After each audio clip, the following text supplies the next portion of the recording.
Presiden Amerika Serikat Donald Trump mengklaim gencatan senjata dengan Iran telah berakhir. Pernyataan tersebut muncul setelah Iran dan Amerika Serikat kembali saling serang.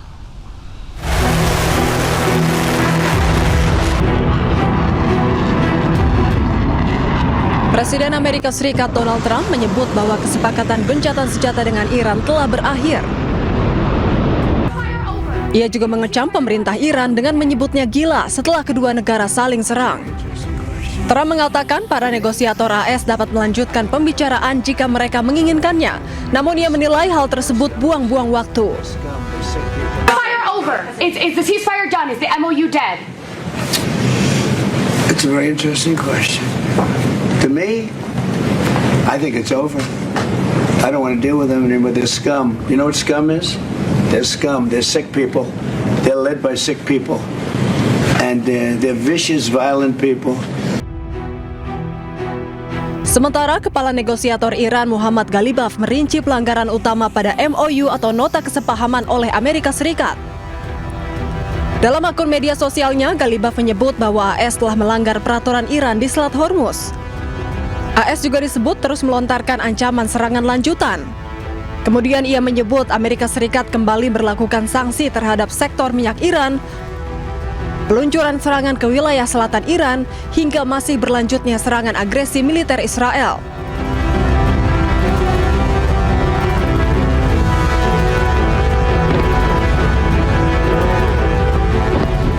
Sebelumnya, Iran dan Amerika Serikat kembali saling serang.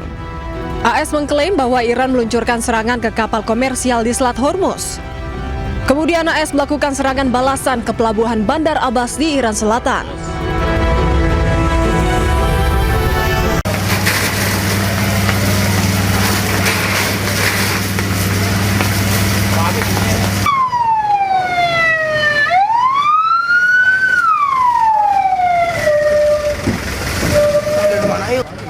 Kobaran api menghanguskan pabrik pengolahan plastik di Jalan Kalibaru, Kecamatan Pakuaji, Tangerang, Banten. Banyaknya material yang mudah terbakar, ditambah kencangnya angin, membuat api cepat membesar. 13 mobil damkar dikerahkan ke lokasi. Petugas berupaya mencegah kobaran api menjalar ke pemukiman warga.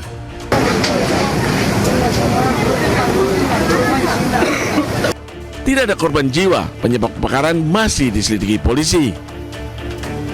Dari Tangerang, Banten, Aimarani, iNews melaporkan.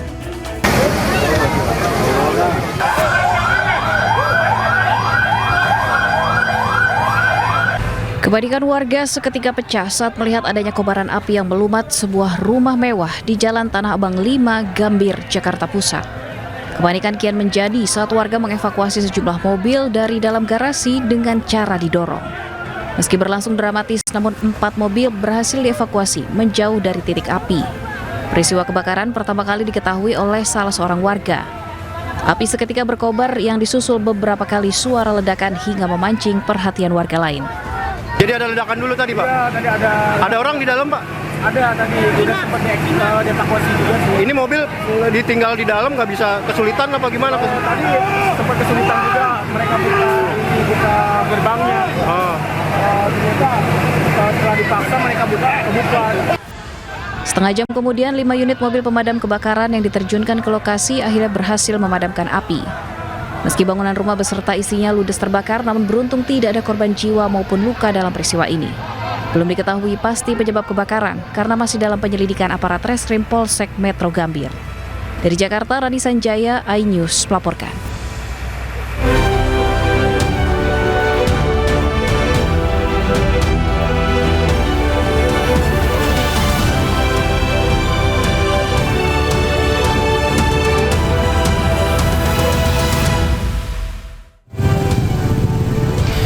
Empat kilogram emas dan uang ratusan miliar disita polisi saat geledah kafe dan rumah diduga milik Jampitsus Febri Ardiansyah di Jakarta Selatan dan Sentul, Jawa Barat. Roy Suryo dan Dr. Tifa mengaku mendapat ancaman pembunuhan jelang sidang ijazah Jokowi.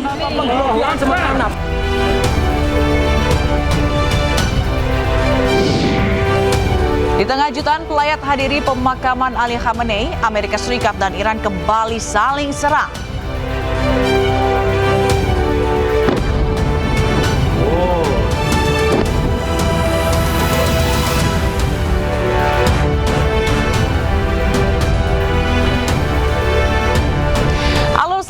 pemirsa, apa kabar Anda hari ini? Senang sekali saya Fazilah Khairunisa kembali hadir menemani Anda dalam iNews Siang.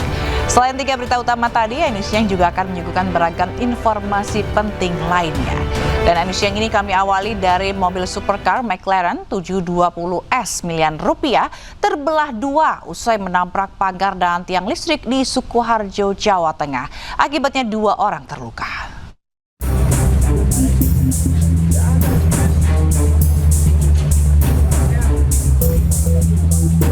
Sebuah mobil sport McLaren 720S mengalami kecelakaan mengerikan di Jalan Solo Wonogiri di Desa Telukan, Sukoharjo saat dini hari.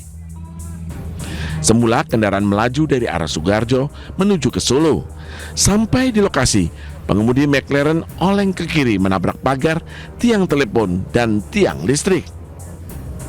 Pemilik mobil yang juga penumpang Febrian Paundra Alditama yang merupakan kreator konten gaming mengaku kecelakaan tunggal akibat ban selip.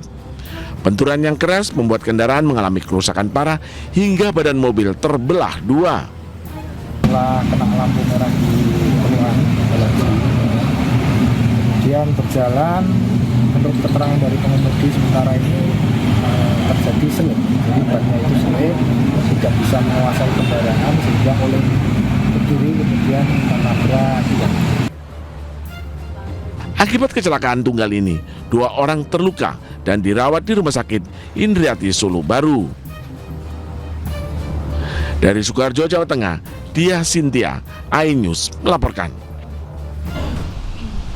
Pemirsa, 74 kg emas dan uang ratusan miliar disita polisi saat menggeledah kafe dan rumah diduga milik Jampitsus Febri Ardiansyah di Jakarta Selatan dan Sentul, Jawa Barat. Penggeledahan terkait dugaan korupsi batu bara PLN, Asabri, dan Krakatau Steel.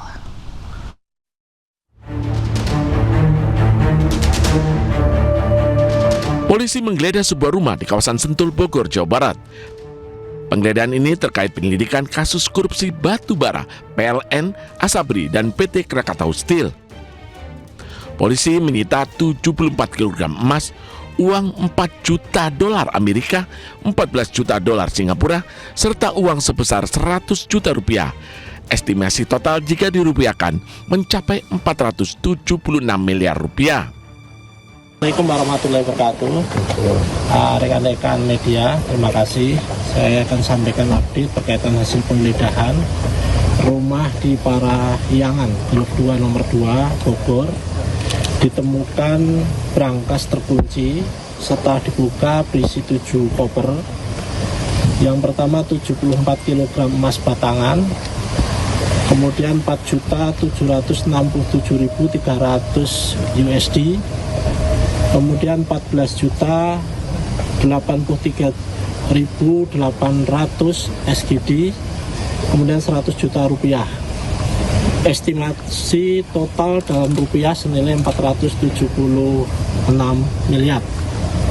Kemudian kita juga telah melakukan penyitaan beberapa dokumen-dokumen termasuk handphone, kemudian beberapa foto keluarga yang diduga pemilik rumah dan pemilik barang dalam brankas.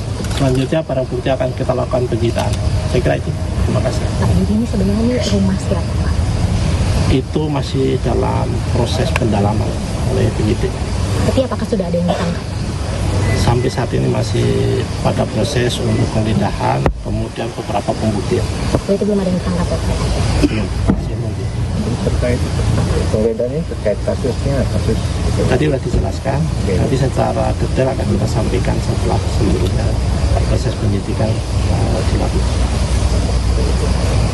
Ini selanjutnya ini penggeledahan yang gimana lagi, Pak? Tentu teknis ya. Saya kira itu. Terima kasih. Hasil temuan ini berasal dari brankas yang berada di balik dinding. Sebelumnya, penyidik Kortas Tipikor Mabes Polri juga menggeledah sebuah restoran The Clean dan Money Changer di Cipete, Jakarta Selatan. Penggeledahan ini terkait kasus korupsi batu bara, PLN, Asabri, dan Krakatau Steel. Dari dalam restoran The Clean, penyidik menyita uang pecahan dolar Amerika Serikat dan Singapura senilai 60 miliar rupiah. Sementara dari tempat penukaran uang atau money changer, penyidik Kortas Tipikor Mabes Polri menyita uang senilai 7,2 miliar rupiah. Bersama 3 orang saksi, tumpukan uang tersebut kemudian dibawa penyidik ke Polda Metro Jaya sebagai alat bukti. Penyidik membawa 7 koper, 2 box kontainer, dan 1 kardus yang berisi uang dan dokumen. Tim Liputan iNews melaporkan. Usai polisi menggeledah kafe The Clan dan terkait dugaan korupsi dan tindak pidana pencucian uang, rumah Jaksa Agung Muda Bidang Tindak Pidana Khusus Kejaksaan Agung Febri Ardiansyah di Kebayoran Baru Jakarta Selatan dijaga ketat Rabu malam. Sejumlah personil TNI terlihat berjaga di depan gerbang rumah mewah Jampitsus Febri Ardiansyah. Sebelumnya tim penyidik melakukan penggeledahan di The Clan, Signature Cafe dan sebuah money changer di Cipete, Jakarta Selatan. Dari penggeledahan, penyidik menyita dokumen serta uang dalam berbagai mata uang asing diduga terkait penyidikan dugaan korupsi batubara PLN, Asabri, dan Krakatau Steel.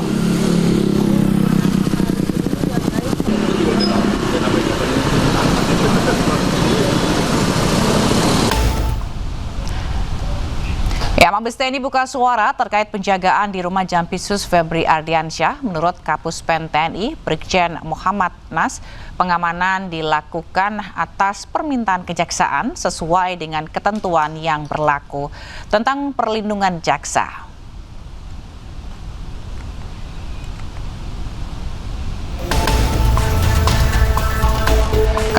Kapuspen TNI juga menyebut bahwa pengamanan tidak berkaitan dengan isu saat ini dan penggeledahan di sejumlah lokasi merupakan wewenang Polri.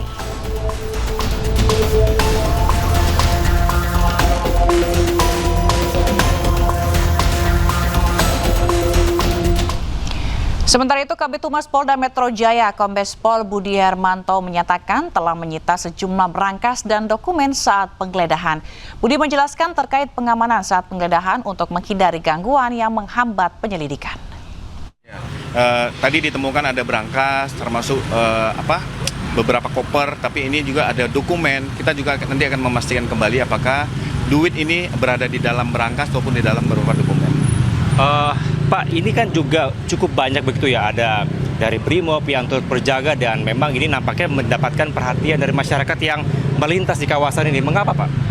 Ya, kami melaksanakan ini sesuai dengan standar operation prosedur untuk terhadap adanya gangguan-gangguan. Kalau adanya gangguan-gangguan ataupun pihak-pihak yang mencoba menghalangi, menghambat proses penggeledahan. Proses penggeledahan ini bagian dari proses penyidikan. Dan kami sampaikan bahwa ada suatu ketentuan perundang-undangan di pasal 21 Undang-Undang Tindak Pidana Korupsi bahwa orang yang menghalang-halangi dapat dipidana melalui proses tersebut. Ada informasi, Pak, ini selain dari 2 titik ini ada titik lain yang merupakan juga pejabat tinggi dari Kejagung. Apakah benar, Pak, itu? Ya, kita akan masih mendalami. Nanti akan kami sampaikan secara terbuka kepada teman-teman media. Tetap menggunakan azas praduga tak bersalah. Sampai saat ini kendala yang dihadapi dari pihak kepolisian dan juga dari tim yang menggeledah seperti apa, Pak? Alhamdulillah sejauh ini belum ada ditemukan permasalahan ataupun kendala. Semua berjalan lancar dan pihak dari The Clan pada saat kita juga datang, kita juga mencari saksi untuk dihadirkan dalam proses penggeledahan, ini semua berjalan lancar.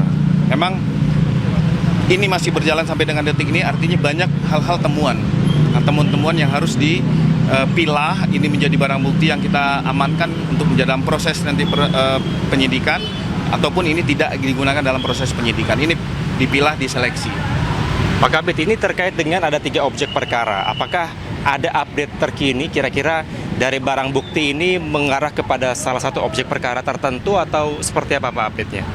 Nanti akan kita lakukan analisa dari penggabungan dari beberapa TKP yang dilakukan penggeledahan, hasil temuan pada saat penggeledahan ini juga harus dikonstruksikan sesuai dengan perkara yang mana, objek perkara yang mana. Pengamanan Polda Metro Jaya diperketat pasca penggeledahan di 12 lokasi terkait penanganan 3 kasus korupsi. Penjagaan ketat dimulai dari pintu masuk hingga gedung Direktorat Reserse Kriminal Khusus Polda Metro Jaya. Berbeda dengan hari-hari biasa, penjagaan markas Polda Metro Jaya Kamis pagi ini diperketat. Sejumlah personel Brimob ditempatkan di beberapa titik dimulai dari pintu masuk hingga ke gedung Ditreskrimsus. Patroli keliling juga dilakukan. Penjagaan diperketat pasca penyidik Kortas Tipikor Polri dan penyidik Ditreskrimsus Polda Metro Jaya menggeledah 12 lokasi dalam sejumlah kasus dugaan korupsi. 3 kasus korupsi tersebut antara lain yaitu pengadaan batu bara yang memicu pemadaman listrik, korupsi PT Asabri, dan penyelesaian hutang PT CBS kepada anak perusahaan Krakatau Steel. Saat penggeledahan, penyidik menyita 74 kg emas dan uang tunai mencapai 476 miliar rupiah.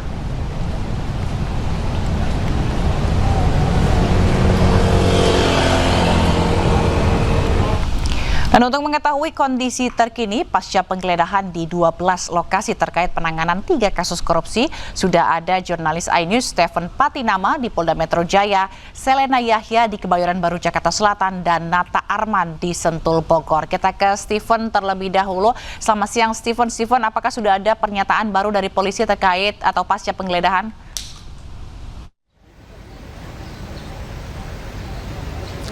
Baik, selamat siang Sila dan juga pemirsa. Untuk update terkini ataupun pernyataan terbaru dari pihak kepolisian, terutama pihak Polda Metro Jaya, memang sampai saat ini saya dan awak-awak media yang lainnya masih menunggu tepat di depan gedung Direktorat Reserse Kriminal Khusus yang ada di belakang saya ini. Untuk update terkini memang belum didapatkan pernyataan resmi, namun pada sekitar 1 jam yang lalu pihak Polda Metro Jaya bersama dengan Polri yang melalui Korps Penindakan Pemberantasan Tindak Pidana Korupsi kembali membawa sejumlah barang bukti yang berada ataupun yang dibawa oleh tadi 3 kendaraan rantis Brimob gitu yang tiba sekitar pukul 10.30 tadi. Seusai tiba di gedung Direktorat Reserse Khusus Kriminal Khusus Polda Metro Jaya, dikeluarkanlah kembali sejumlah barang bukti dari dalam mobil rantis yang tiba, yaitu ada sekitar 3 lukisan tadi saya lihat, lalu ada sekitar koper-koper begitu yang sekitar berjumlah 5 hingga 6 koper, dan salah satunya dari koper tersebut berisikan 25 batang emas batangan maksud saya, dan yang langsung dibawa masuk ke dalam gedung Direktorat Reserse Kriminal Khusus Polda Metro Jaya. Untuk saat ini memang koordinasi sedang dilakukan di dalam gedung Direktorat Reserse Kriminal Khusus, di mana tadi juga terlihat Kabid Humas Polda Metro Jaya yaitu Kombes Pol Budi telah berada di dalam. Lalu tadi ada saya lihat Karopenmas Mabes Polri yaitu Brigjen Truno Yudo juga telah mendatangi gedung Direktorat Reserse Khusus Kriminal Khusus Polda untuk melakukan koordinasi sebelum memberikan pernyataan resmi terkait hasil penggeledahan yang dilakukan di kediaman yang berada di wilayah Sentul, Bogor, Jawa Barat. Sila. Ivan, kapan rencananya pernyataan resmi ini akan disampaikan oleh kepolisian? Baik, untuk kapan resminya dan kapan akan dilakukannya press conference terkait update terkini ataupun juga terkait apa saja yang berhasil diamankan atau yang dibawa ke gedung Direktorat Reserse Khusus ini, untuk saat ini memang masih kami tunggu apa saja yang diamankan, dan juga tadi juga ada seorang saksi kembali yang diamankan. Jadi kita akan tunggu berapa banyak barang bukti yang telah diamankan kembali dan juga status saksi yang kembali dibawa dari wilayah Sentul pagi tadi, Sila. Oke, baik, terima kasih Stefan. Selanjutnya kita ke Selena. Selena, apakah masih ada penjagaan di rumah milik Febri di Kebayoran Baru Jakarta Selatan?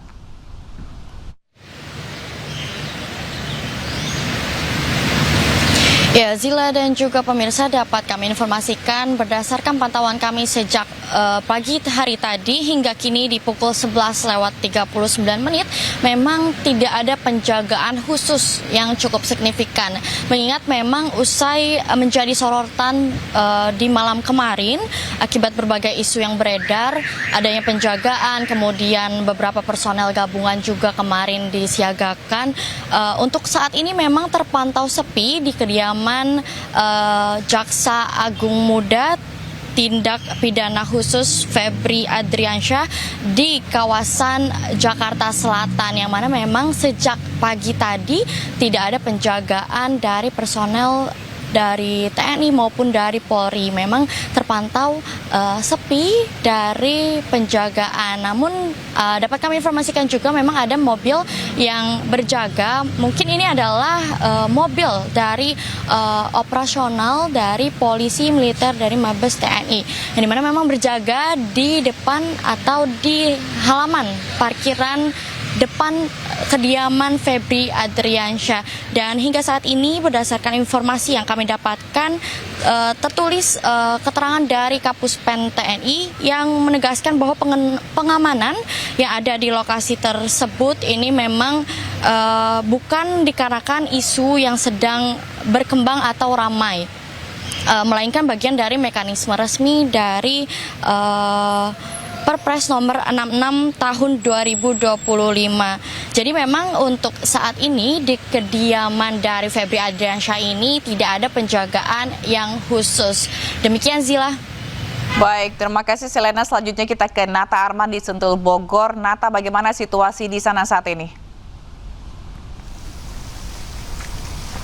Ya, selamat siang Zila dan juga pemirsa. Memang berbeda sekali dengan rumah yang dijaga maksud kami di Jakarta, yang mana sempat kemarin diisukan ramai dijaga oleh personil dari aparat. Namun untuk saat ini di rumah kawasan Sentul, Bogor, Jawa Barat tampak terlihat sepi, tidak ada aktivitas apapun itu, bahkan sejak tadi pagi sampai dengan siang ini pukul 11.41 waktu Indonesia Barat.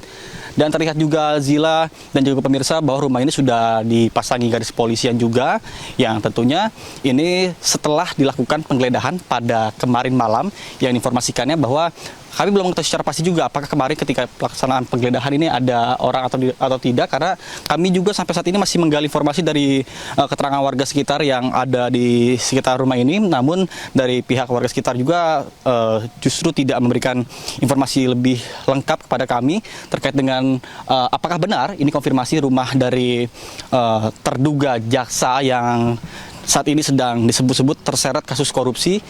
Dan juga bahkan untuk kemarin setelah melakukan penggeledahan juga ditemukan sejumlah barang bukti, yang mana ditemukan sejumlah emas batangan sebanyak 74 kg, kemudian juga ada mata uang jutaan dolar Amerika Serikat dan juga dolar Singapura dengan ditaksir mencapai totalnya 476 miliar rupiah. Kemudian juga ini buntut dari penggeledahan yang dilakukan di kafe Declan Signature Cafe Cipete, Jakarta Selatan, yang mana kemarin sempat dilakukan penggeledahan dengan ditemukan juga mata uang valuta asing yang bahkan mencapai sekitar 60 miliar rupiah. Kemudian juga untuk kasus perkara dimulai ini, mengapa sampai dengan saat ini kami juga masih belum mengetahui informasi lebih lanjut terkait dengan konfirmasi atau keterangan resmi dari Kejaksaan Agung mengenai jaksa pidana khusus yang disebut ada keterlibatan kasus korupsi yang melibatkan Jaksa Agung Muda Pidana Khusus Kejaksaan Agung. Sementara saya kembalikan pada Anda di studio, Zila.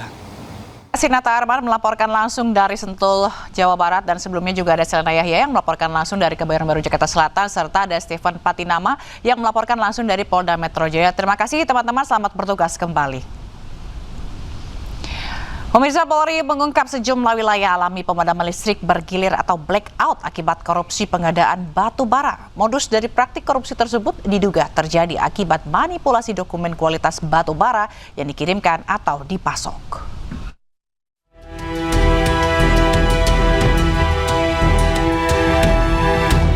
Polri mengungkap sejumlah wilayah di Indonesia mengalami pemadaman listrik atau blackout akibat dugaan korupsi dan pencucian uang terkait pengadaan penemuan kebutuhan pasokan batu bara pada sejumlah PLTU selama periode tahun 2018 sampai dengan tahun 2026. Terganggunya pasokan batu bara berdampak terhadap terjadinya blackout atau pemadaman listrik di sejumlah wilayah di Indonesia, seperti Sumatera, sebagian Kalimantan, Jawa Tengah, Jawa Timur, dan sebagian Jabodetabek. Soal modus dari praktik korupsi tersebut diduga terjadi manipulasi dokumen kualitas batu bara yang dikirimkan atau dipasok. Kasus ini sudah masuk ke tahap penyidikan. Setidak-tidaknya penyidik menemukan adanya dugaan penyimpangan dalam proses pengadaan dan penggunaan pasokan batu bara di PLTU oleh beberapa perusahaan yang terlibat, PT OBP dan PT BRA. Secara teknis, nanti akan disampaikan oleh Direktur Penyidikan.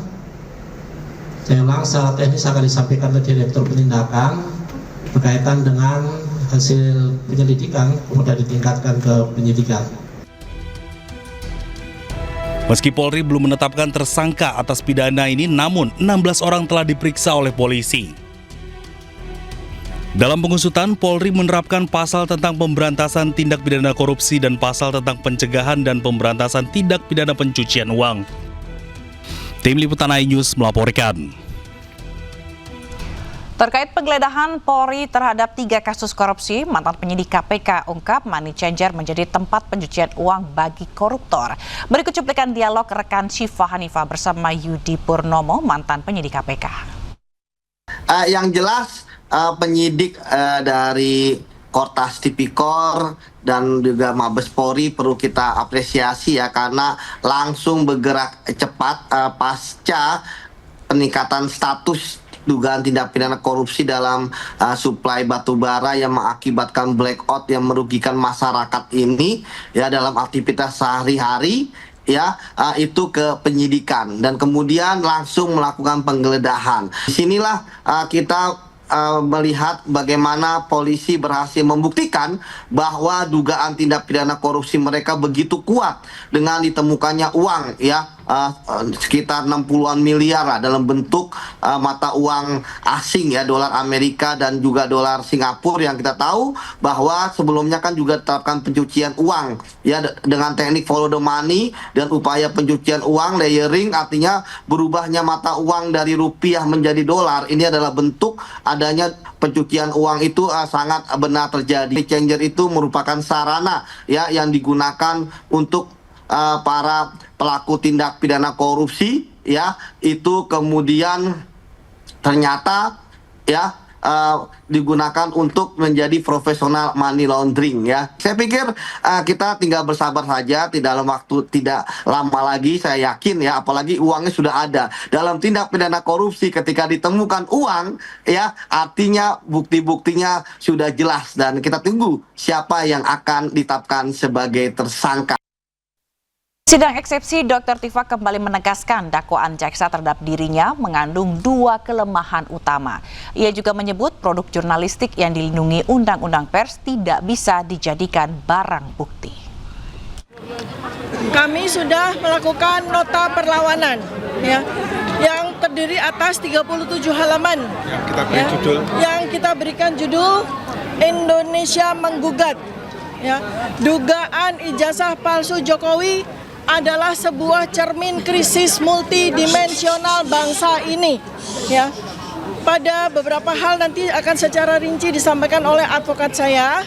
Yang pertama adalah bahwa surat dakwaan yang diajukan kepada saya itu secara penuh setelah kami pelajari mengandung 2 kelemahan utama yang membuat sidang atas nama saya sebagai terdakwa tidak bisa lagi dilanjutkan, yaitu terjadi error in objecto dan error in persona. Apa artinya? Objek yang didakwakan kepada saya itu salah secara objek ya, karena yang saya dan Mas Roy Suryo lakukan pengkajian adalah benda digital, objek digital yang beredar di internet yang dimiliki oleh saudara Dian Sandi. Kami sama sekali tidak melakukan pengkajian, komentar apapun terhadap dokumen digital yang diakui oleh saudara Joko Widodo. Karena secara fakta, saudara Joko Widodo tidak memiliki ijazah dalam bentuk digital. Jikalau memang benar beliau adalah lulusan Fakultas Kehutanan UGM tahun 1985, jikalau benar, maka dokumen yang dimiliki adalah dokumen yang bersifat analog, di mana kita semua sampai dengan 11 tahun kita menanti sama sekali belum pernah ada kemunculan dari dokumen ijazah tersebut. Sehingga jelas bahwa dugaan atau dakwaan dari jaksa itu salah secara objek ya. Kemudian yang kedua adalah error in persona. Karena ini berkaitan dengan laporan yang dilakukan oleh saudara Joko Widodo terkait dengan lokus dan tempus delicti yang sangat aneh dan janggal. Karena lokus dan tempus delicti itu berpindah-pindah dari sejak kami pertama kali diperiksa sebagai saksi tanggal 11 Mei 2025. Pemirsa, Roy Suryo dan Dr. Tifa mengaku mendapat ancaman pembunuhan menjelang persidangan terkait polemik ijazah Jokowi. Roy dan Tifa juga mengaku mendapat berbagai bentuk intimidasi. Orang saya bilang borgolai saya semua polisi saya bilang memang benar. Kalian mau bunuh Roy Suryo sama Dr. Tifa saya bilang. Semua lain kok.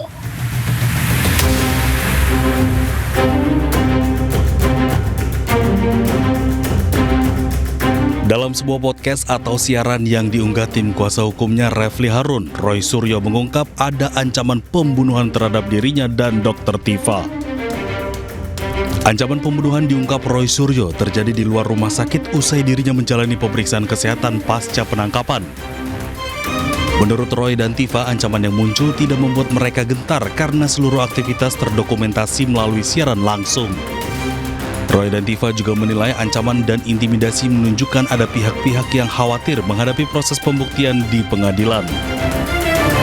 Akan sidang itu, sidang kita berlaku. Kalau kami kan siap, bismillah, kita siap, udah persiapkan segala macam, ilmu hukumnya kita siap dengan mengelola kita, kemudian kita juga sudah rapat, kita sudah simulasi, jadi kita siap. Yang nggak siap itu bikin kayak gini nih, bikin teror, bikin intimidasi, segala macam cara mereka lakukan, yang mereka katakan itu padahal kita bukan aib, itu kan sesuatu yang biasa aja, itu kan terjadi, itu biasa. Siapa orang punya kan? Ada tuh yang teriak-teriak di luar rumah sakit.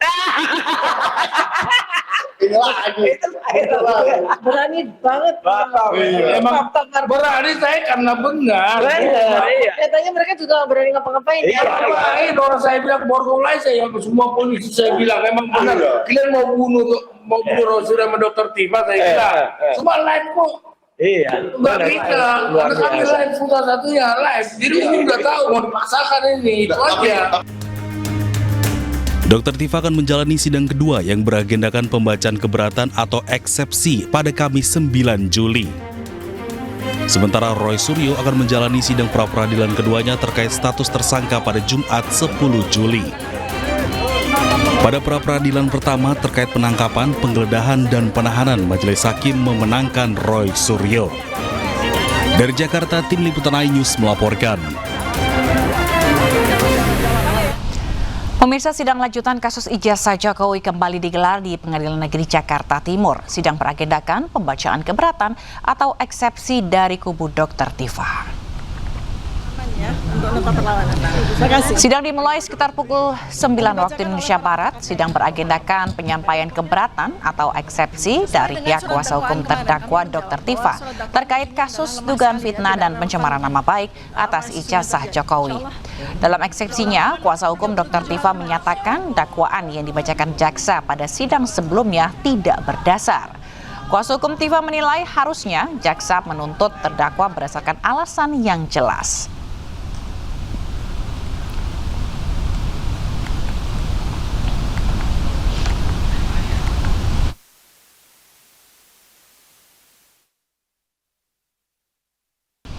Dan untuk mengetahui informasi terkini di Pengadilan Negeri Jakarta Timur, kita akan bergabung dengan jurnalis iNews Naura Syafika. Ya, selamat siang Naura. Naura, bagaimana jalannya sidang hari ini dan apa saja highlightnya dari sidang hari ini? Ya, selamat siang Zila dan juga pemirsa. Setelah berjalan kurang lebih 1 jam 30 menit sidang kedua dari Dr. Tifa yang beragendakan pembacaan eksepsi atau nota keberatan sudah selesai tadi sekiranya pada pukul 10.30 waktu Indonesia Barat, di mana tadi kami menemui Dr. Tifa bersama dengan didampingi 26 advokat yang tergabung dalam tim pembela Dr. Tifa. Ini menyampaikan bahwa memang dari total 37 halaman yang mereka bawa tergabung dalam satu buku yang isinya Indonesia Menggugat. Ini memang poin utama yang paling disampaikan ini terkait dengan memang mereka keberatan dengan adanya pembacaan dakwaan dari JPU di minggu lalu. Di antaranya adalah kewenangan untuk Pengadilan Negeri Jakarta Timur menangani untuk kasus tindak pidana ini, di mana memang kalau misalnya kita melihat untuk poin tersebut dari lokasi tindak pidana yang diunggah dari video yang beredar ini memang berlokasi di salah satu wilayah di Jakarta Pusat, sehingga harusnya untuk yang menangani kasus tindak pidana ini adalah PN Jakarta Pusat, dan mereka menanyakan untuk inkonsisten hal tersebut karena tidak hanya penyebutan di Jakarta Pusat saja, namun juga ada penyebutan di Jakarta Selatan. Namun di akhirnya untuk kasus ini ditangani oleh Pengadilan Negeri Jakarta Timur. Kemudian tidak hanya dari itu saja, Zila dan juga pemirsa, terkait dengan tidak hanya dari lokasi tindak pidana yang masih inkonsisten bagi tim kuasa hukum, ada juga salah satunya adalah hak penuntutan dinilai yang telah gugur, di mana kuasa hukum ini juga berpendapat bahwasannya untuk perkara ini merupakan delik aduan, sehingga untuk penuntutan hanya dapat dilakukan apabila ada pengaduan dari pihak yang berhak. Dan tadi dari Dr. Tifa juga menyampaikan bahwasannya tadi disampaikan bahwa untuk barang bukti ini total ada 28 unggahan, namun dari total 28 unggahan ini tidak semuanya ataupun merujuk ke Dr. Tifa, karena diantaranya ada 23 yang tidak merujuk ke Dr. Tifa, sehingga Dr. Tifa hanya memiliki 5 unggahan yang dirujuk kepadanya saja, dan dia ingin menanyakan hal tersebut. Dan tentu saja ini akan terus berlanjut dari pihak eksepsi, karena memang tadinya dari majelis hakim ini masih belum menyampaikan ataupun juga pendapat dari mereka. Kami akan terus memantau juga pastinya, karena memang ini akan dilanjutkan di minggu depan untuk sidang selanjutnya dari Dr. Tifa. Sementara itu, Zila, kembali ke studio.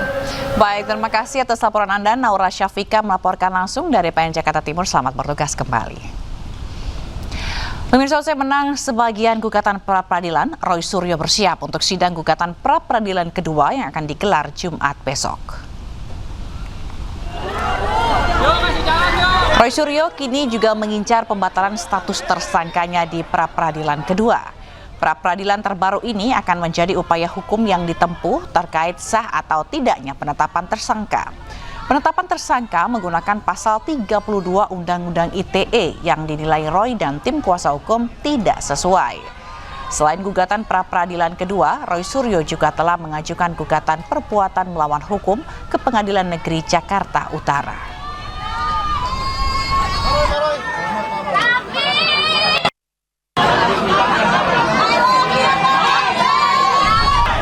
Presiden ke-7 RI Joko Widodo merespon putusan pra-peradilan yang dimenangkan Roy Suryo. Sementara terkait sidang pokok perkara, Jokowi menegaskan bahwa dirinya siap menghadiri persidangan jika diminta, serta akan menunjukkan ijazahnya.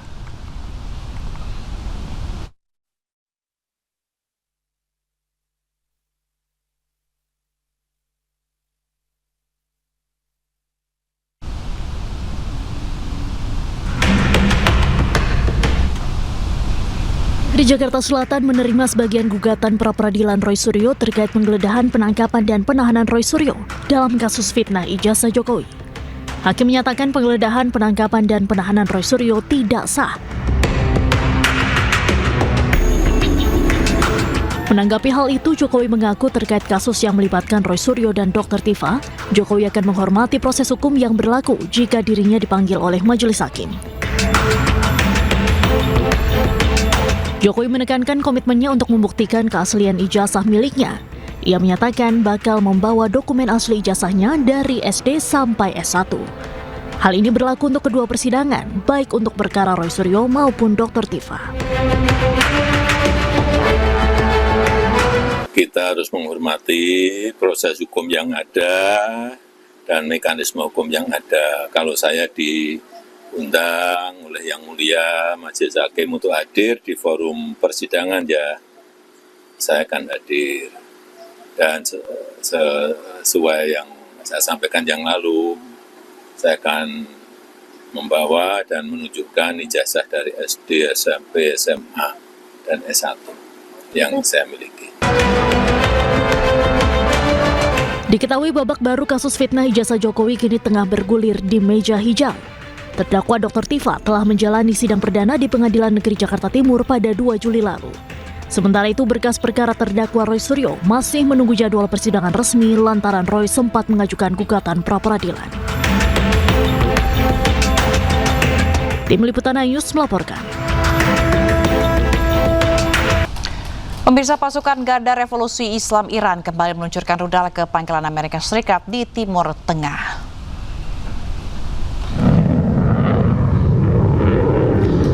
Iran menargetkan 85 situs militer Amerika Serikat sebagai respons terhadap agresi militer Amerika Serikat. Selain itu, pembalasan ini juga sebagai janji-janji yang dilanggar oleh militer Amerika Serikat. Iran menyerang Amerika Serikat dengan rudal balistik dan drone.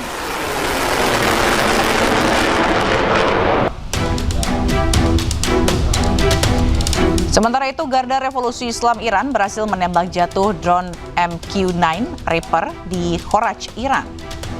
Konflik ini kembali memanas usai Iran dan Amerika Serikat saling serang. MQ-9 merupakan drone pengintai dan mampu membawa senjata berpemandu presisi.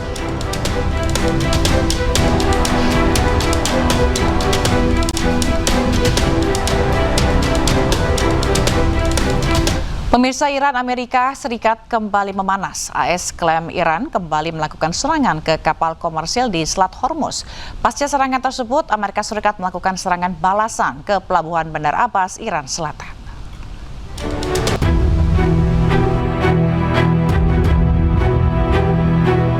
Iran Amerika Serikat kembali memanas.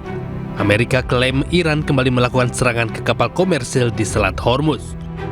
Akibat serangan pada Senin malam ini, 2 kapal tanker yang berada di Selat Hormuz terbakar hebat.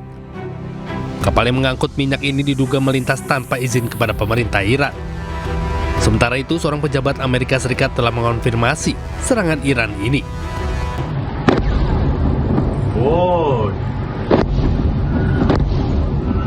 Pasca serangan Iran di Selat Hormuz, Amerika Serikat membalas dengan menyerang di wilayah selatan Iran. 7 ledakan mengguncang Pulau Qesem, Iran. Serangan udara Amerika Serikat juga menargetkan kota pelabuhan Bandar Abbas di Iran Selatan. Serangan ini terjadi di tengah gencatan senjata 60 hari yang ditandatangani kedua negara di Swiss. Ya, pemirsa, peti jenazah mantan pemimpin tertinggi Iran, Ayatollah Ali Khamenei, telah tiba di kota Karbala. Jenazah Ali Khamenei disemayamkan di makam Imam Hussein. Jutaan pelayat menyambut peti jenazah Ayatollah Ali Khamenei saat tiba di kompleks makam Imam Hussein. Para pelayat berebut memegang peti jenazah Ali Khamenei sebagai bentuk penghormatan terakhir. Jenazah Ali Khamenei kemudian disemayamkan sebagai bagian dari prosesi pemakaman kenegaraan. Setelah disemayamkan, jenazah kemudian diterbangkan kembali ke Iran. Jenazah Ayatollah Ali Khamenei akan dimakamkan di makam suci Imam Reza di Masjid, kemudian atau sesuai wasiat Khamenei.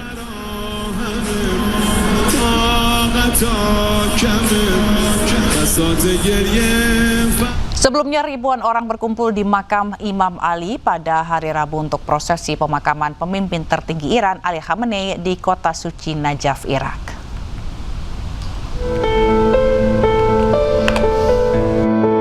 Ribuan pelayat berdesa-desakan mengarah peti jenazah pemimpin tertinggi Iran Ali Khamenei yang diselimuti bendera Iran. Prosesi pemakaman ini dimulai Rabu pagi di area jembatan Kufa sebelum melewati kota. Upacara pemakaman di kota Nafas berakhir setelah peti jenazah Khamenei tiba di kompleks makam suci Imam Ali bin Abi Thalib.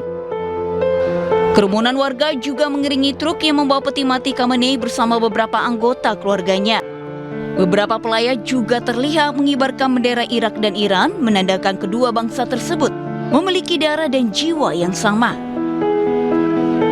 هذا التشييع المهيب للسيد الخامنائي الشهيد يعبر عن تمسك ووحدة الأمة الإسلامية ورفضا لهذا العدوان على الجمهورية الإسلامية، وأن هذا التشييع في إيران وفي العراق يدل على أن السيد له مكانة في المجتمع الإسلامي، في المجتمع. Setelah upacara di kota Nafas, jenazah Khamenei dijadwalkan akan dipindah ke kota Karbala. Prosesi pemakaman yang berlangsung selama beberapa hari ini dijadwalkan berakhir pada hari ini di kota Mashhad, Iran Timur Laut, tempat Khamenei akan dimakamkan. Pemimpin tertinggi Ali Khamenei tewas dalam operasi militer gabungan Amerika Serikat Israel melawan Iran pada 28 Februari. Putranya Mujtaba Khamenei kemudian diangkat sebagai penggantinya.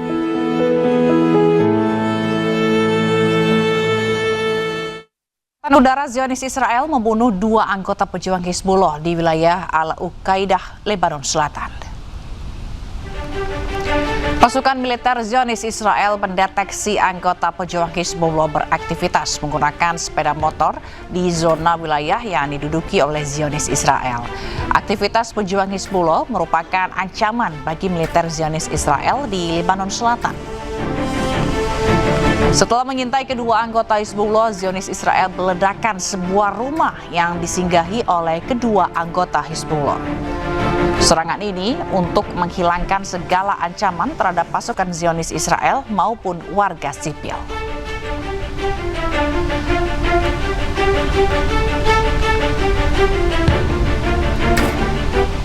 Israel juga kembali menggempur wilayah Lebanon, tepatnya di wilayah Nabatiyeh. Belum ada laporan korban dari serangan tersebut. Cahaya yang diduga berasal dari serangan artileri Zionis terlihat di langit malam Lebanon, tepatnya di Bukit Ali Al-Taher, kawasan Al-Fauqa, Nabatiyeh. Belum diketahui dampak dari serangan tersebut atau apakah ada korban yang jatuh. Serangan terjadi meski pada 26 Juni lalu Lebanon dan Israel menandatangani kerangka kesepakatan damai dengan mediasi Amerika Serikat yang bertujuan mengakhiri konflik yang terjadi sejak awal tahun ini.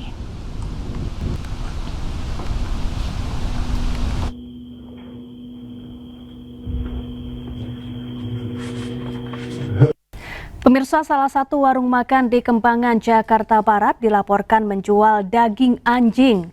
500 gram sampel daging kemudian diambil untuk diuji di laboratorium guna memastikan jenis daging apa yang diperjualbelikan di warung tersebut.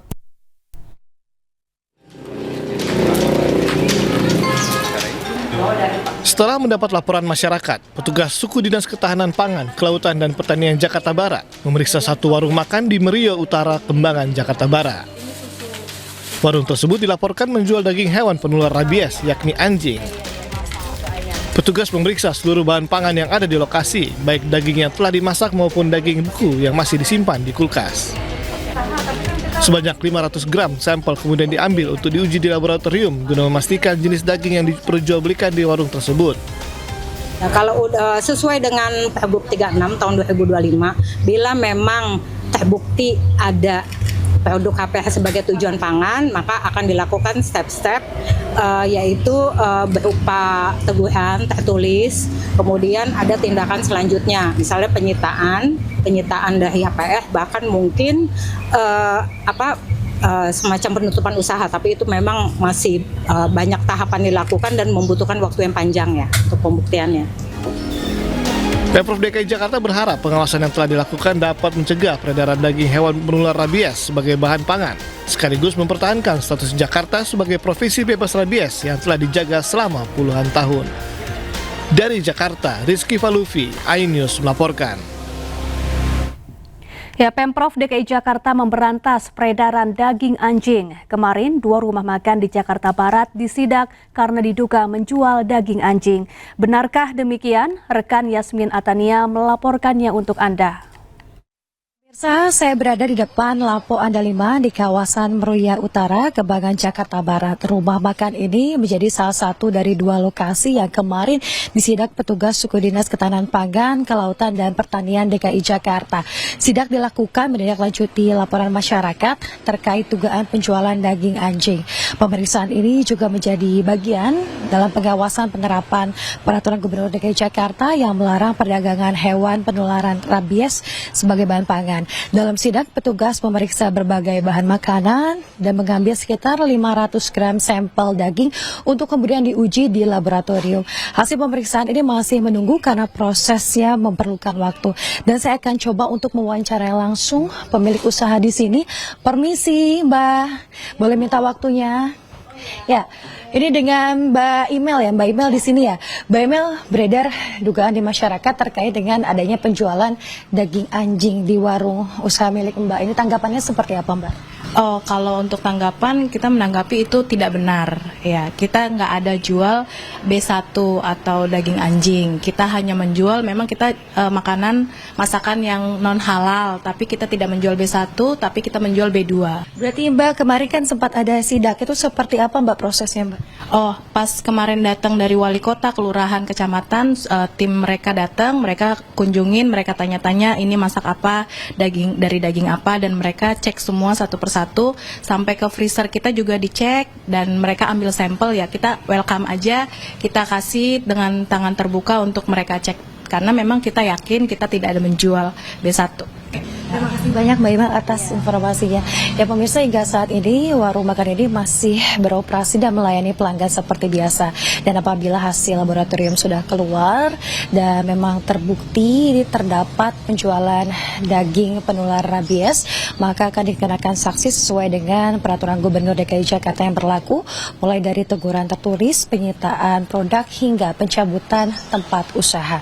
Dari Jakarta, Yasmina Tania, Tri Julianti, iNews melaporkan.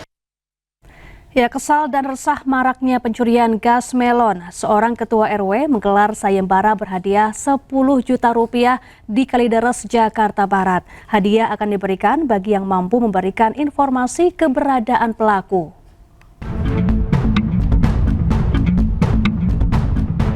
Kamera CCTV merekam aksi pelaku pencurian saat memasuki warung makan di kawasan perumahan Citra 2, Pegadungan, Kalideres, Jakarta Barat. Pelaku sempat keluar masuk sebelum menggasak 5 tabung gas melon di warung makan khas Palembang. Pelaku pun kabur menggunakan sepeda motor. Kesal dan resah akibat pencurian ini, petugas RW pun membuat sayembara berhadiah, bahkan hadiahnya yang semula sebesar 5 juta rupiah kini ditambah menjadi 10 juta rupiah bagi siapa saja yang bisa memberikan informasi keberadaan pelaku. Kejadiannya begitu cepat dan mudah-mudahan aja dengan adanya kita adakan dari pengurus RW 12 ini diadakan sayembara bagi yang memberikan informasi kepada pihak kepolisian keberadaan orang tersebut yang kita udah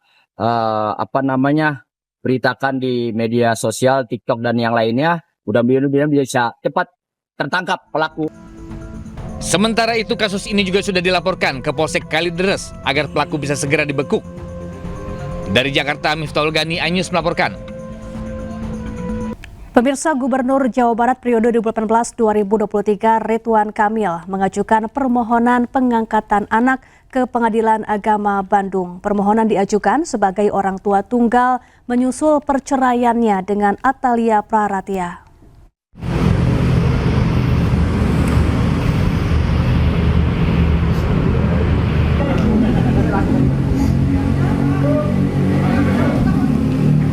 Ridwan Kamil mengajukan permohonan pengangkatan anak Arkarna Aidan Misbah yang kini prosesnya memasuki tahap akhir. Setelah memenuhi persyaratan administrasi dan persidangan, RK kini menunggu putusan penetapan pengadilan yang dijadwalkan pekan depan. Pengajuan permohonan pengangkatan anak ini sebenarnya sudah berproses 2 tahun, namun terhambat perceraian RK dengan Atalia Praratia.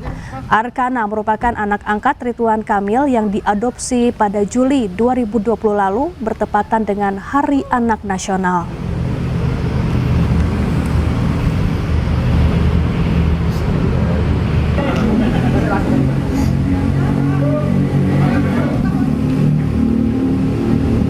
Kang Emil dikit, Kang. Ya, mungkin ke Pengadilan Agama Bandung ini ada apa? Ya, pengabulan doa saya.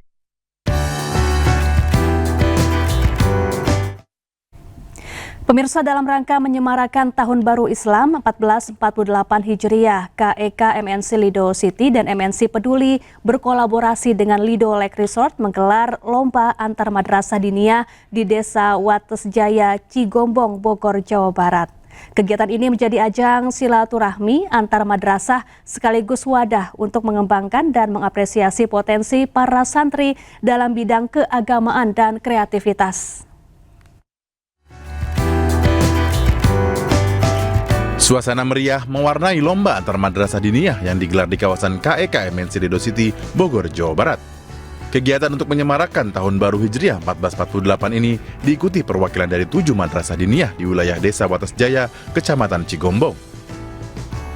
Para peserta berkompetisi dalam 3 kategori lomba, yaitu kaligrafi, tahfiz Al-Quran, dan cerdas cermat Islami. Melalui ajang ini, para santri didorong untuk meningkatkan kemampuan, kepercayaan diri, serta semangat berprestasi dalam suasana kompetisi yang positif. Mana kita harap dengan kegiatan ini, hubungan kami bisa dibilang semakin bagus, semakin baik, dan juga bisa menjadi kontribusi nyata bagi masyarakat sekitar dan bisa mewujudkan generasi muda yang berprestasi, tentunya berakhlak dan bermulia. Untuk antusias dari kalangan masyarakat saat ini alhamdulillah mereka selalu mensupport dalam keadaan memberikan satu dorongan supaya menjadikan putra-putri kita yang memiliki citra akhlak, berwawasan dan juga berprestasi. Melalui kegiatan ini, penyelenggara berharap hubungan yang harmonis dengan masyarakat sekitar dapat terus terjaga. Selain menjadi sarana pembinaan generasi muda, kegiatan ini juga diharapkan mampu melahirkan pelajar yang berprestasi, berwawasan, dan berakhlak mulia. Dari Bogor, Jawa Barat, Selena Yahya dan Maru Jaksana, iNews melaporkan.